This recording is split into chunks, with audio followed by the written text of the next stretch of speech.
5 में से एक औरत इंडिया में पॉलीसिस्टिक ओवरी सिंड्रोम पीसीओएस से पीड़ित होती है। पीसीओएस भारत में कई औरतों को अफेक्ट करता है और ये एक मुख्य कारण है इनफर्टिलिटी का।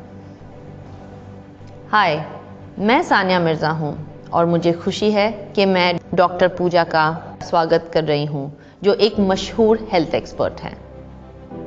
आज वो हमें पीसीओएस के प्रॉब्लम्स को मैनेज करने के लिए कुछ प्रैक्टिकल टिप्स देंगे।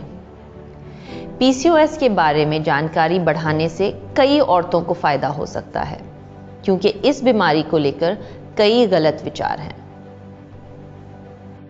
डॉक्टर, क्या आप बता सकते हैं कि एक बैलेंस्ड और पोर्शन कंट्रोल मील पीसीओएस पेशेंट्स के लिए कैसे हेल्पफुल हो सकता है?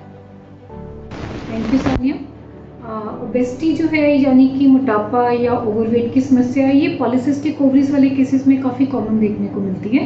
अक्सर देखने में आता है कि 50% से ज़्यादा लेडीज़ जिनमें पीसीओएस डायग्नोज होता है, उनमें ओबेसिटी या ओवरवेट की समस्या भी अक्सर होती है। तो ऐसे केसेस में डाइट मॉडिफिकेशन बहुत ही इम्पॉर्टेंट है और बहुत ही हेल्प करता है वेट रिड्यूस करने में और इस प्रॉब्लम को कंट्रोल करने में। इसके लिए आप चाहें तो एक्सपर्ट न्यूट्रिशनिस्ट की एडवाइस ले सकते हैं। आप अपने गायनेकोलॉजिस्ट से भी कंसल्ट कर सकते हैं। गायनेकोलॉजिस्ट आपको गाइड करेंगे कि डाइट मॉडिफिकेशन से कैसे आप अपनी प्रॉब्लम को, पॉलीसिस्टिक ओवेरियन सिंड्रोम को कैसे कंट्रोल कर सकते हैं। कई बार लेडीज़ हमारे पास आती हैं, वो हमें कहती है कि मैम हम कुछ भी नहीं खाते, उसके बावजूद भी हमारा वजन बढ़ता रहता है, जो कि एक अच्छी बात नहीं है। कई बार क्या होता है कि महिलाएं अपनी क्रैश डाइटिंग पे चली जाती हैं, जिसके कारण कि उनके अंदर बहुत सारी न्यूट्रिशनल डेफिशिएंसीज भी हो जाती हैं। इस करके व्हाट आई एडवाइज इज कि उनको एक एक्सपर्ट न्यूट्रिशनिस्ट से डिस्कस करना चाहिए, ताकि उनको पता चले कि उनको अपनी कैलोरीज रिस्ट्रिक्ट कैसे करनी है और किस तरह से अपनी न्यूट्रिशन को मेंटेन करते हुए एक अच्छी डाइट को फॉलो करना है, ताकि वो वेट गेन भी ना करें और उनका पीसीओएस की प्रॉब्लम भी ठीक रहे। Thank you doctor. क्या आप बता सकते हैं पीसीओएस को मैनेज करने में फिजिकल एक्सरसाइज कितनी ज़रूरी है?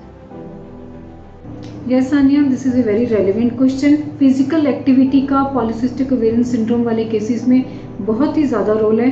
जैसे कि हमने पहले बात की कि पॉलीसिस्टिक ओवरीज वाले केसेस में ओवरवेट और ओबेसिटी की समस्या बहुत ही कॉमन है।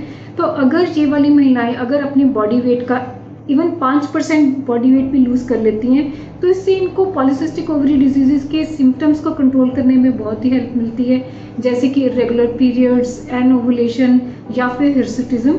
ये सारी समस्याएं पॉलीसिस्टिक ओवरीज वाले केसेस में इंसुलिन रेजिस्टेंस की वजह से होती हैं। तो अगर कोई महिला अपनी फिजिकल एक्टिविटी को रेगुलर मेंटेन करती है, जैसे कि at least 30 days a minute in 4 to 5 days a week, अगर इतना भी कोई महिला एक्सरसाइज करती है, तो उससे इंसुलिन रेजिस्टेंस को कंट्रोल करने में हेल्प मिलती है, जिससे कि उनके बाकी सिम्टम्स जैसे कि हिर्सुटिज्म यानी कि एक्सेसिव हेयर का होना या फिर मेंस्ट्रुअल इरेगुलरिटी, इन सिम्टम्स को भी कंट्रोल किया जा सकता है। तो आप चाहे कुछ भी करें, चाहे योगा करें, चाहे स्विमिंग करें, साइकिलिंग करें, वॉक करें, ब्रिस्क वॉक करें, जिम ज्वाइन करें या वेट ट्रेनिंग करें, whatever helps you in losing your weight, it is very important to do a regular physical exercise. Thank you doctor. एक और सवाल, पीसीओएस पेशेंट्स को कौन से इंपॉर्टेंट फैक्टर्स रेगुलरली चेक करने चाहिए? Yes Sania, regular monitoring polycystic ovarian वाले cases में बहुत ही ज़रूरी है।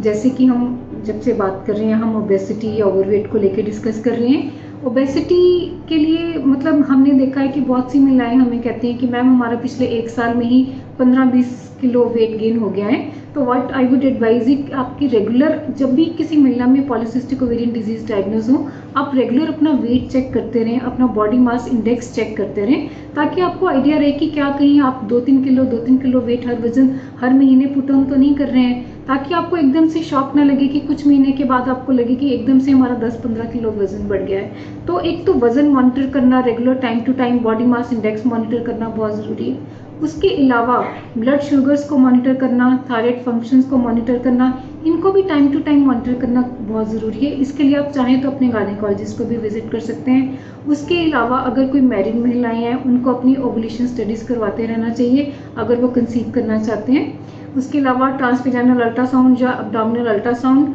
To review about the uterus, endometrial lining. उसके अलावा लिपिड प्रोफाइल और कार्डिक फंक्शन, अगर कोई ओबीज वुमेन है, अगर जैसे किसी का भी बॉडी मास इंडेक्स बहुत ज़्यादा है, 30 या 32 से ऊपर है, और किसी का वजन जैसे 100 kg या उससे ऊपर है, तो ऐसी महिलाओं को अपने कार्डिक फंक्शन टेस्ट, अपनी लिपिड प्रोफाइल, ये सब चीज़ें भी रेगुलर करवाते रहना चाहिए। डॉक्टर, सभी औरतों के लिए ये एक सिंपल संदेश है कि मील, मूवमेंट एंड मॉनिटरिंग पीसीओएस को मैनेज करने में बहुत ज़रूरी है। धन्यवाद डॉक्टर पूजा, आपके वैल्यूएबल टिप्स के लिए जो पीसीओएस को अच्छी तरह से मैनेज करने में मददगार हो सकते हैं। मैं खुद एक एथलीट हूँ और मैं समझती हूँ कि लाइफस्टाइल मैनेजमेंट एक हेल्थी फ्यूचर के लिए कितना ज़रूरी है। आओ मिलकर इस सोच को बदलें, जानकारी बढ़ाएं और इस सफ़र में एक दूसरे का साथ देकर अच्छी सेहत और खुशी की ओर बढ़ें।